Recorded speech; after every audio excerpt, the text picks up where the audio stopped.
പ്രേമ, ഈ പാകിസ്ഥാൻ്റെ പ്രധാനമന്ത്രി ഷെഹ്ബാസ് ഷെരീഫ് അദ്ദേഹം ഇപ്പോൾ നാട് വിട്ടു. അദ്ദേഹം അവിടെ രാജ്യത്തില്ല എന്നൊരു വാർത്ത കേൾക്കുന്നു. അദ്ദേഹം ഈ നാട് വിട്ടിരിക്കുന്ന സമയം എന്ന് പറയുന്നത് പാകിസ്ഥാൻ്റെ സൈനിക മേധാവി അസീം മുനീറിൻ്റെ സൈനിക മേധാവി എന്ന കാലാവധി തീരുന്ന സമയത്താണ് അദ്ദേഹത്തെ കാണാനില്ലാത്തത്. അസീം മുനീറിന് പിന്നെ ഒരു പദവി മാറ്റം എന്തെങ്കിലും നൽകേണ്ടതായ അവസരത്തിൽ പ്രധാനമന്ത്രി മാറി നിൽക്കുന്നതിൽ എന്തെങ്കിലും ദുരൂഹതയുണ്ടോ? എന്താണ് ആ വാർത്തയെ സംബന്ധിച്ച് നമുക്ക് പൂർണ്ണമായി മനസ്സിലാക്കാൻ കഴിയുന്നത്?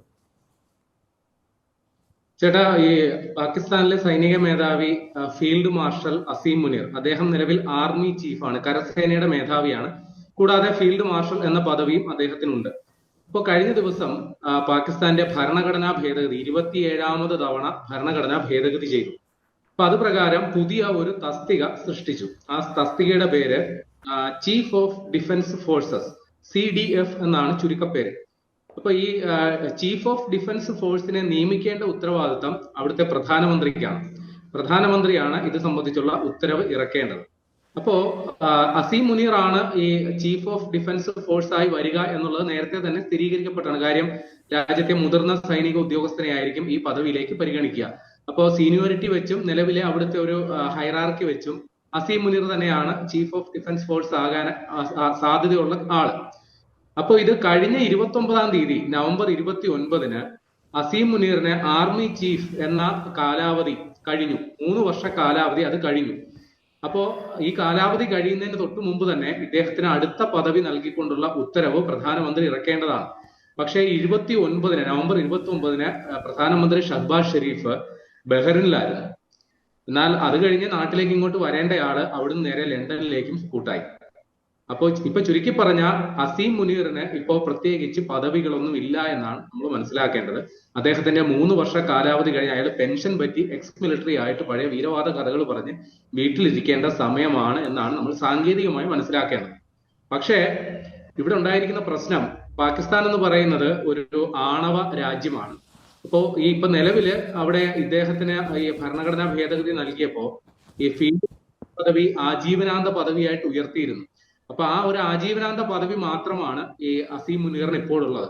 ഈ ഫീൽഡ് മാർഷൽ എന്ന് പറയുന്നത് വെറും ആലങ്കാരിക ഒരു പദവി മാത്രമാണ്. അതിന് പ്രത്യേകിച്ച് നിലവിലുള്ള അധികാരം കഴിഞ്ഞ് വേറെ അധികാരങ്ങളൊന്നുമില്ല.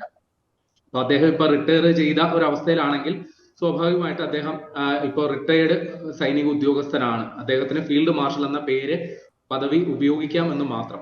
അപ്പോ ഇവിടെ ഈ ഭരണഘടനാ ഭേദഗതി കൊണ്ടുവന്നപ്പോൾ തന്നെ പാകിസ്ഥാനിലെ പ്രതിപക്ഷമടക്കം ചൂണ്ടിക്കാട്ടിയ ഒരു സംഗതി, ഈ അധികാരം മുഴുവൻ സൈന്യത്തിൽ കേന്ദ്രീകരിക്കുക, അല്ലെങ്കിൽ അസീം മുനീറിന് മുമ്പിൽ പാകിസ്ഥാന്റെ ഭരണത്തെ അടിയറ വെക്കുന്നതിന് തുല്യമാണ് എന്ന ആക്ഷേപം വന്നിരുന്നു. അപ്പൊ നേരത്തെ തന്നെ അസീം മുനീർ അവിടെ അപ്രഖ്യാപിത ഭരണകൂടമാണ്. അപ്പൊ നിലവിൽ അദ്ദേഹത്തിന് ഈ ഒരു പദവി കൂടി കിട്ടുമ്പോൾ, 3 സൈന്യത്തിന്റെയും കൂടി മേധാവി എന്ന പറയുന്ന പദവി കിട്ടുമ്പോൾ അസീം മുനീറിന് പിന്നെ പരിധികളില്ലാത്ത അധികാരമാണ്. രാജ്യത്തെ ആണവ ആയുധങ്ങൾ ഉപയോഗിക്കുന്നതിനടക്കം അസീം മുനീറിന് ഉത്തരവിടാം. ആ രീതിയിലുള്ള ഒരു പദവിയാണ് സാധാരണഗതിയിൽ കിട്ടുക. സാധാരണഗതിയിൽ രാജ്യങ്ങളില് ഈ സർവ്വസൈനിക അധികാരി എന്ന് പറയുന്നത് അതാത് രാഷ്ട്രങ്ങളിലെ രാഷ്ട്രപതി, പ്രസിഡന്റുമാരാണ്. പക്ഷെ പാകിസ്ഥാനിൽ ഈ ഭരണഘടനാ ഭേദഗതിയോടുകൂടി ആ ഒരു പദവി അസീം മുനീറിൽ വന്നെത്തിച്ചേരുന്നു. അപ്പൊ ഇത് അന്താരാഷ്ട്ര തലത്തിൽ തന്നെ വലിയ ചർച്ചകൾക്ക് വഴി തുറന്നിരുന്നു. പാകിസ്ഥാനിൽ തന്നെ ഇപ്പോ ഷഹ്ബാസ് ഷെരീഫ്, പ്രധാനമന്ത്രി ഷഹ്ബാസ് ഷെരീഫ് പോലും വലിയ വിമർശനത്തിന് ഇരയായിരുന്നു. ഭരണകക്ഷിയിൽ തന്നെ വലിയ രീതിയിലുള്ള സമ്മർദ്ദങ്ങളും അനിശ്ചിതത്വങ്ങളും തർക്കങ്ങളും ഇതുമായി ബന്ധപ്പെട്ടുണ്ട്. ഈ ഒരു ഘട്ടത്തിലാണ് ഈ അസീം മുനീറിന് ഉത്തരവ് ഇറക്കാതെ ഈ ചീഫ് ഓഫ് ഡിഫൻസ് ഫോഴ്സ് എന്ന് പറയുന്ന പദവിയിലേക്ക് നിങ്ങളെ നിയമിച്ചിരിക്കുന്നു എന്ന ഉത്തരവ് നൽകാതെ ഷഹ്ബാസ് ഷെരീഫ് അവിടുന്ന് രാഖരാമാനം ഇരിക്കുന്നു. അദ്ദേഹം എന്ന് തിരിച്ചു വരുമെന്നുള്ള കാര്യത്തിൽ ഇപ്പോഴും ഒരു വ്യക്തതയില്ല. ഈ ബഹ്റിനിൽ നിന്ന് ലണ്ടനിലേക്ക് പോകും എന്നുള്ള കാര്യം അത് മുൻ നിശ്ചയപ്രകാരമല്ല എന്നും വാർത്തകൾ വരുന്നു. ബഹ്റിൻ ട്രിപ്പ് നേരത്തെ നിശ്ചയിച്ചിരുന്നതാണ്. അവിടുന്ന് അദ്ദേഹം ലണ്ടനിലേക്ക് പോകുമെന്നുള്ള കാര്യം അപ്രഖ്യാപിതമാണെന്നും ചില സൂചനകളൊക്കെ വരുന്നുണ്ട്. പക്ഷെ ഇവിടെ പാകിസ്ഥാനെ സംബന്ധിച്ച് അവിടെ ഈ ഭരണഘടനാ ഭേദഗതി വന്നപ്പോൾ ഈ സ്ട്രാറ്റജിക് ഫോഴ്സ് കമാൻഡ് എന്ന് പറയുന്ന പുതിയ ഒരു തസ്തികയും കൂടി സൃഷ്ടിക്കപ്പെട്ടു. അതും ഈ പുതിയ ഭരണഘടനാ ഭേദഗതിയോടുകൂടി വന്നതാണ്. അപ്പൊ നിലവിൽ ഈ ചീഫ് ഓഫ് ഡിഫൻസ് ഫോഴ്സ് എന്ന് പറയുന്ന ആള് തന്നെ ആയിരിക്കും ഈ പറയുന്ന സ്ട്രാറ്റജിക് ഫോഴ്സ് കമാൻഡ് എന്ന് പറയുന്ന പദവിയിലേക്കും വരിക. അസീം മുനീർ തന്നെയായിരിക്കും ഈ പദവിയിലേക്കും വരിക. അപ്പൊ ഇപ്പോ ഒരേ സമയം 2 പദവികളാണ് ഒഴിഞ്ഞു കിടക്കുന്നത് എന്നാണ് പറയേണ്ടി വരിക. ഇപ്പോ രാജ്യത്തെ സൈന്യത്തെ ആര് നയിക്കുന്നു, രാജ്യത്തിന്റെ ആണവ പദ്ധതികൾ ആര് നിശ്ചയിക്കുന്നു എന്ന കാര്യത്തിൽ യാതൊരു തിട്ടവും ഇല്ലാത്ത അവസ്ഥ, അല്ലെങ്കിൽ ആരാണ് അതിന് ഉത്തരവിടേണ്ടത് എന്നുള്ള തരത്തിൽ ഒരു അനിശ്ചിതത്വം ആ രാജ്യത്തുണ്ട് എന്നുള്ളതാണ് പറയുന്നത്. പിന്നെ ഇവിടെ ചിലർ ചൂണ്ടിക്കാട്ടുന്നത് 2024 പാകിസ്ഥാന്റെ ആർമി ആക്ട്, പട്ടാള നിയമം ഭേദഗതി ചെയ്തിരുന്നു. അപ്പൊ അത് പ്രകാരം ഈ ആർമി ചീഫിന്റെ കാലാവധി 3 എന്നുള്ളത് 5 വർഷമാക്കി കൂട്ടിയിരുന്നു എന്ന് പറയുന്നു. അപ്പോ അങ്ങനെ വെച്ച് നോക്കുമ്പോൾ അസീം മുനീറിന്റെ 3 വർഷ കാലാവധി കഴിഞ്ഞിട്ടില്ല, അദ്ദേഹത്തിന് 5 വർഷം വരെ തുടരാം എന്നുള്ളതാണ് നമ്മൾ മനസ്സിലാക്കേണ്ടത്. അപ്പോഴും ഒരു ചോദ്യം അവശേഷിക്കുകയാണ്. ഈ ചീഫ് ഓഫ് ഡിഫൻസ് ഫോഴ്സിലേക്ക് പ്രധാനമന്ത്രിയാണ് അദ്ദേഹത്തെ ഉത്തരവിലൂടെ ചുമതലപ്പെടുത്തേണ്ടത്, അല്ലെങ്കിൽ നിങ്ങളെ ചീഫ് ഓഫ് ഡിഫൻസ് ഫോഴ്സായി നിയമിച്ചിരിക്കുന്നുള്ള ഉത്തരവ് വരേണ്ടത് പ്രധാനമന്ത്രിയുടെ ഭാഗത്തു നിന്നാണ്. ആ ഉത്തരവ് ഇപ്പോഴും വന്നിട്ടില്ല.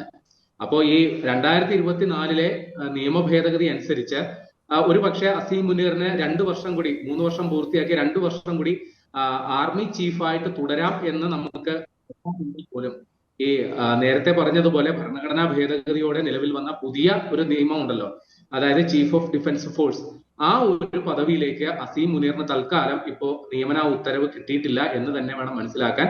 ഇത് പാകിസ്ഥാനിൽ വലിയ രീതിയിലുള്ള ഒരു തർക്കങ്ങളിലേക്കോ ഒരു പക്ഷേ മറ്റൊരു സൈനിക അട്ടിമറിയിലേക്കോ പോയാലും അത്ഭുതപ്പെടാനില്ല. പാകിസ്ഥാന്റെ മുൻകാല ചരിത്രം നോക്കുമ്പോൾ അത്തരം സംഭവങ്ങൾ ഉണ്ടായിട്ടുണ്ട്. സൈന്യവും ഭരണകൂടവുമായിട്ട് എപ്പോഴൊക്കെ തെറ്റിയിട്ടുണ്ടോ അപ്പോഴൊക്കെ സൈന്യം അധികാരം കൈയാളിയിട്ടുള്ള ഒരു ചരിത്രമാണ് പാകിസ്ഥാനിൽ ഉള്ളത്. സൈന്യം ഏകപക്ഷീയമായിട്ട് അധികാരം പിടിച്ചെടുത്തിട്ടുള്ള ചരിത്രം പാകിസ്ഥാനെ സംബന്ധിച്ചുണ്ട്. നിലവിൽ തന്നെ അസീം മുനീറാണ് അവിടെ അപ്രഖ്യാപിത ഭരണകൂടം. പാകിസ്ഥാന്റെ നയതന്ത്രപരമായ പരിപാടികളിൽ, വിദേശ പരിപാടികളിൽ, എന്തിന് അമേരിക്കൻ പ്രസിഡന്റ് ട്രംപ് വിരുന്നൂട്ടുന്നത് പോലും അസീം മുനീറിനെയാണ്. അന്താരാഷ്ട്ര വേദികളിൽ പാക് പ്രധാനമന്ത്രിക്കൊപ്പം അസീം മുനീറും പല വേദികളിലും പങ്കിടുന്നു. വേദികളിലും പാകിസ്ഥാന്റെ പ്രതിനിധിയായിട്ട് സൈനിക മേധാവി പങ്കിടുന്നു. അതായത് ഭരണകൂടത്തെ ബൈപ്പാസ് ചെയ്തുകൊണ്ട് സൈനിക മേധാവി അധികാരം കൈയാളുന്നു, കാര്യങ്ങൾ തീരുമാനിക്കുന്നു എന്നുള്ള ഒരു പരമമായ യാഥാർത്ഥ്യം പാകിസ്ഥാനിൽ നേരത്തെ തന്നെ നടപ്പിലായതാണ്. ഒരു പക്ഷേ ഈ പുതിയ സാഹചര്യത്തിൽ ഈ ഷഹബാസ് ഷെരീഫിന്റെ നടപടി ബോധപൂർവമാണോ അദ്ദേഹം പാകിസ്ഥാനിൽ മാറി നിന്നത് എന്നുള്ളത് ബോധപൂർവമായിട്ടുള്ള നടപടിയുടെ ഭാഗമാണെങ്കിൽ ഉറപ്പായിട്ടും ഷഹബാസ് ഷെരീഫും അസീം മുനീറും തമ്മിൽ തെറ്റാനുള്ള സാധ്യതയുണ്ട്. അങ്ങനെയാണെങ്കിൽ ഷഹബാസ് ഷെരീഫ് തിരിച്ചു വരുമ്പോൾ അദ്ദേഹം ജയിലിനകത്തായിരിക്കും. പ്രധാനമന്ത്രിയുടെ കസേരയിൽ അസീം മുനീർ കയറി ഇരിക്കുകയും ചെയ്യും.